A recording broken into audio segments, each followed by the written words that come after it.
Bezbožná aliancia antisemitizmu. Antisemitizmus už nie je len okrajovou záležitosťou. Stal sa globálnym problémom, ktorý prekračuje hranice a spája na prvý pohľad nespojiteľných partnerov. Krajnú pravicu, krajnú ľavicu, aj islamistické hnutia.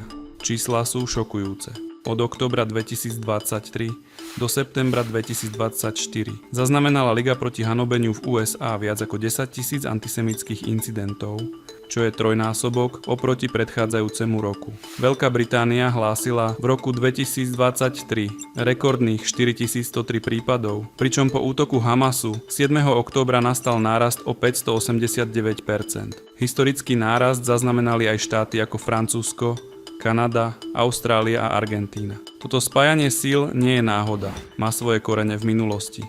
Od nacistickej propagandy zo 40. rokov 20. storočia cez sovietske kampane proti Izraelu počas studenej vojny až po dnešné digitálne bubliny, ktoré šíria nenávisť na internete. Hoci sú tieto skupiny ideologicky úplne odlišné, spája ich nepriateľstvo voči Židom a Izraelu. Preberajú si navzájom slovník, zdieľajú rovnaký obsah a šíria nenávisť cez sociálne siete ako X a komunikačné aplikácie ako Telegram. Táto aliancia nenávisti neohrozuje len židovské komunity, ale priamo podkopáva základy otvorenej a slobodnej spoločnosti.